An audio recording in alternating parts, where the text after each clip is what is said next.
Hello students, आज हम लोग बात करेंगे सीरीज आरएलसी सर्किट की। तो देखिए, जैसे सीरीज आरएल सर्किट तो हमने पिछले वीडियो लेक्चर में आपको बताया था कि रेजिस्टर और इंडक्टेंस आपस में कनेक्टेड होंगे सीरीज में। तो उसमें कितनी करंट जाएगी, क्या वोल्टेज होगा, क्या फेजर डायग्राम होगा, ये सारी चीज़ें आपको लास्ट वीडियो लेक्चर में बताई थी। आज हम लोग पहले बात करते हैं सीरीज आरसी सर्किट की, उसके बाद हम लोग बात करेंगे सीरीज आरएलसी सर्किट की। तो देखिए, सीरीज आरसी सर्किट अगर आप बनाएंगे तो सबसे पहले क्या हुआ कि आपने ये एक रेजिस्टेंस लिया, साथ में ये कैपेसिटेंस सीरीज में लगा दिया और इनके अक्रॉस एक वोल्टेज आपने अप्लाई कर दिया V। ये हो गया V। इसमें जो करंट फ्लो कर रही है ये I है, this is R, this is C। तो अब VR के अक्रॉस जो वोल्टेज मान लीजिए हमने कहा ये हो गया VR, और ये हो जाएगा VC। तो VR की वैल्यू मालूम है हमें, क्या हो जाएगी, is equal to I into R. यहाँ पे हो जाएगा I इंटू XC। ठीक। अब R में क्या होगा, R में तुम्हें मालूम है कि वोल्टेज और करंट दोनों सेम फेज में रहते हैं। C में क्या होता है, करंट लीड करती है, तो यानी करंट यहाँ पे होगी I और वोल्टेज इधर होगा V। ठीक है। अब इसका अगर हम, और ये मूवमेंट जो है ये एंटी क्लॉकवाइज में इस डायरेक्शन में होगा। इसका अगर हम फेजर डायग्राम ड्रॉ करेंगे, वेवफॉर्म ड्रॉ करते हैं, तो इसमें देखिए जैसे हमने बताया ना करंट लीड करती है, तो मान लीजिए हमने ये बनाया कि दिस इज वोल्टेज। ठीक। तो करंट लीड करती है, इसका मतलब करंट आप और पहले से यहां से कहीं स्टार्ट कीजिए। ठीक है। और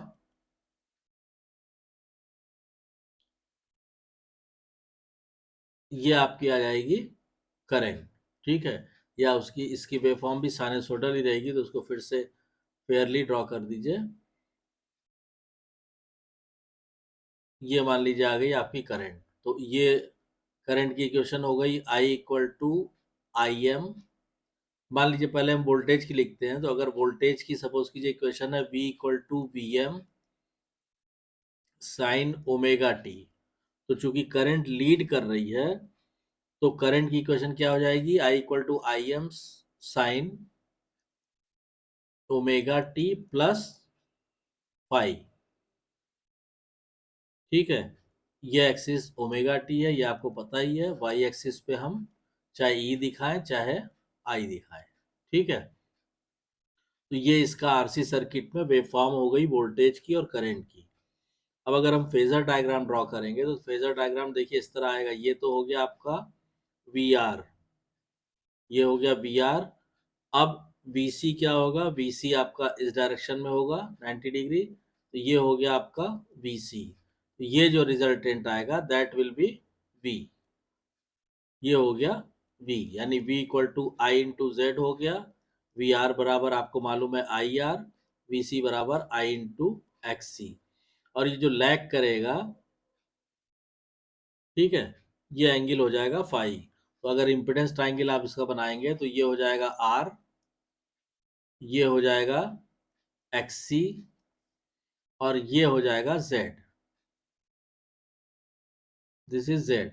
ये एंगल आ गया आपका एंगल ऑफ लीड, तो ये हो जाएगा फाई। तो आरसी सर्किट में ये सारी चीजें होती हैं। अब इसमें जो इम्पिडेंस अगर हमें निकालना है कि मान लीजिए इम्पिडेंस इसमें कितना होता है, तो मैथमेटिकली हम इसमें इम्पिडेंस लिखें तो Z इक्वल टू होता है under root R square plus X C का स्क्वायर, जहाँ एक्स सी हमको मालूम है क्या होता है, 1/ओमेगा सी,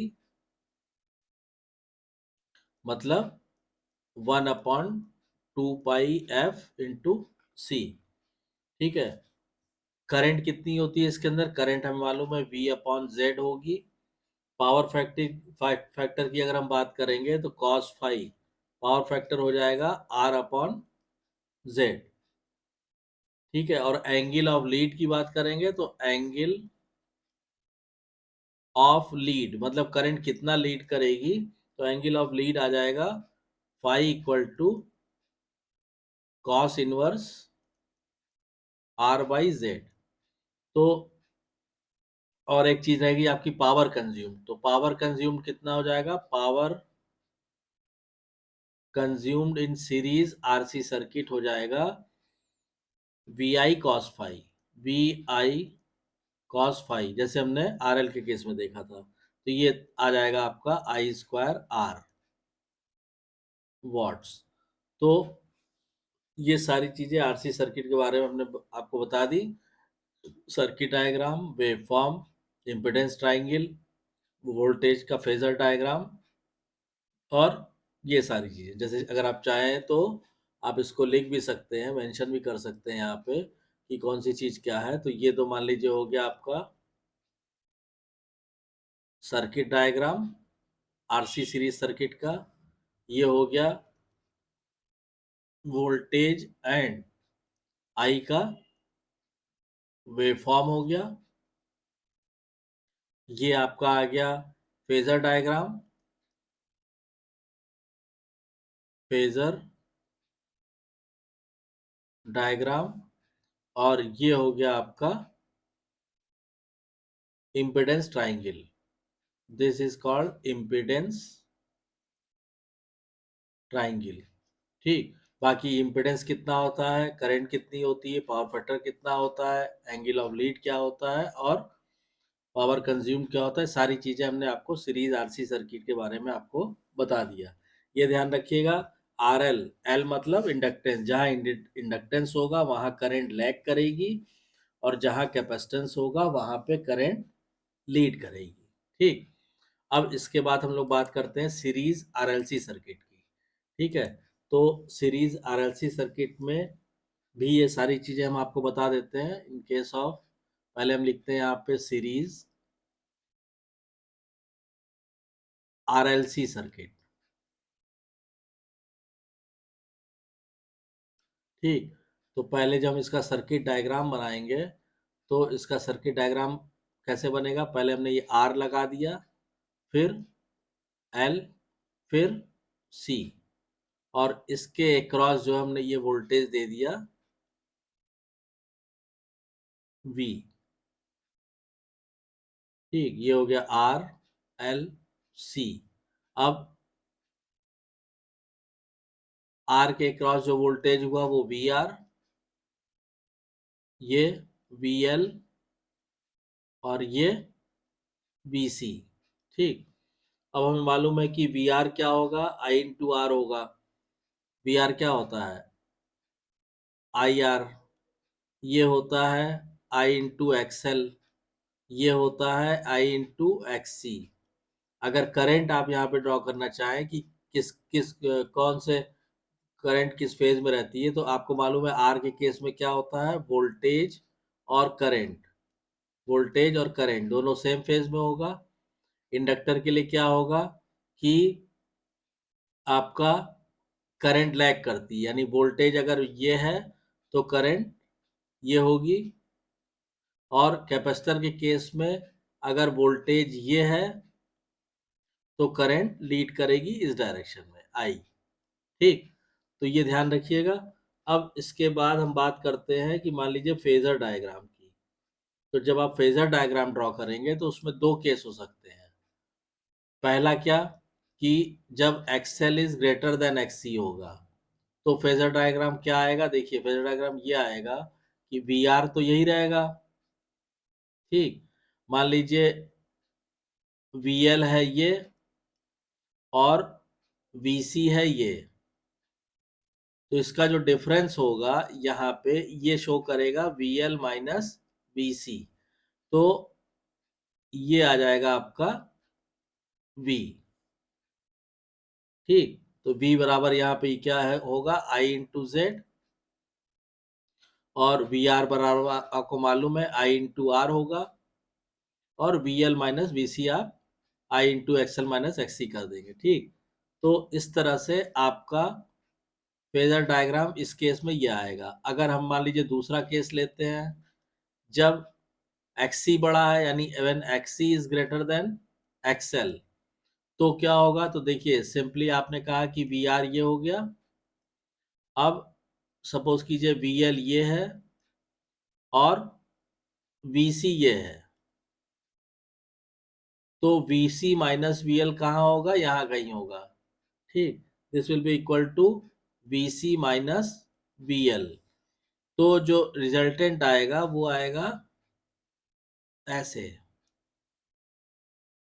ठीक है, तो ये हो जाएगा आपका V, ये VC माइनस VL और ये VR ऊपर, यहाँ पे इसको यहाँ लिख दीजिए, यहाँ कंफ्यूजन करेगा। तो ये इस तरह, और ये एंगल हो जाएगा आपका फाई।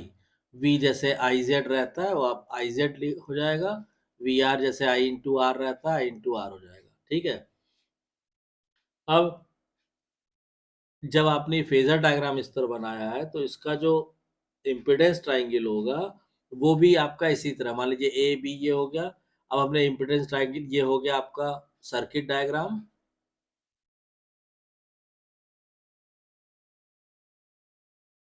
जब इम्पिडेंस ट्राइंगल बनाएंगे तो इसमें भी दो केस होंगे। मान लीजिए सी हमने लिया, अब इम्पिडेंस जब XL is when XL is greater then एक्ससी, ठीक है, तो क्या होगा, आर ये गया, एक्सएल माइनस एक्ससी ये आया, और ये आएगा आपका जेड, ये एंगल आ जाएगा फाई। ठीक, और नेक्स्ट केस में जब आपका एक्सी बड़ा होगा एक्सएल से, तो मान लीजिए आर ये हुआ, तो एक्सी माइनस एक्सएल यहां आएगा, this is XC minus XL. तो जो रिजल्टेंट जेड आएगा वो ये आएगा जेड, और एंगल ये हो जाएगा फाई। तो ये बेसिक चीजें होती हैं सीरीज आरएलसी सर्किट में। अब इसमें हम इम्पिडेंस की बात करें कि सीरीज आरएलसी सर्किट में इम्पिडेंस कितना होता है, तो सीरीज आरएलसी सर्किट का जो इम्पिडेंस निकालेंगे तो हम लिखेंगे इन आरएलसी सीरीज सर्किट। ठीक है, Z कितना हो जाएगा, Z इक्वल टू हो जाएगा under root R square plus XL minus XC का होल स्क्वायर। ठीक, एक्सएल एक्सी क्या है ये आपको पता है। करंट कितनी हो जाएगी, करंट हमें मालूम है V अपॉन जेड हो जाएगी। पावर फैक्टर, पावर फैक्टर मतलब कि कॉस फाई, ये हो जाएगा R बाई जेड। और angle of lag, angle of lag, lag कब होगा, जब एक्सएल बड़ा है एक्सी से, XL is greater than XC. ठीक, और एंगल ऑफ लीड कब होगा, एंगल ऑफ लीड कब होगा, जब एक्सी बड़ा है एक्सएल से। और दोनों ही केस में इसकी जो वैल्यू निकलेगी वो phi equal to cos inverse R by Z से निकल आएगी। ठीक, एक चीज रह गई पावर कंज्यूम, तो आरएलसी सीरीज सर्किट में जो पावर कंज्यूम्ड होगा वो होगा आपका वी आई कॉस फाई। यानी इस तरह इसको और सॉल्व करेंगे आप तो ये आ जाएगा आई स्क्वायर आर। तो एक तरह से एक शॉर्ट और ब्रीफ समरी आपको हमने series RL circuit, series RC circuit और सीरीज आरएलसी सर्किट तीनों के बारे में आपको पिछले लेक्चर और आज के लेक्चर में मिला के आपको बता दिया, ताकि आगे आपको क्वेश्चंस करने में कहीं कोई प्रॉब्लम ना आए। तो आई होप कि आपको क्लियर हो गया होगा। कोई डाउट्स या कन्फ्यूजन है तो कमेंट लाइन में कमेंट करके पूछिए। और अगर वीडियो कंटेंट पसंद आ रहा है तो प्लीज़ वीडियो को शेयर कीजिए, लाइक कीजिए, चैनल को सब्सक्राइब जरूर कीजिए। चैनल को सब्सक्राइब करना नहीं भूलिए और नोटिफिकेशन बेल को ऑन कर दीजिए ताकि नेक्स्ट वीडियो की इन्फॉर्मेशन आपको टाइम से मिल सके। Thank you.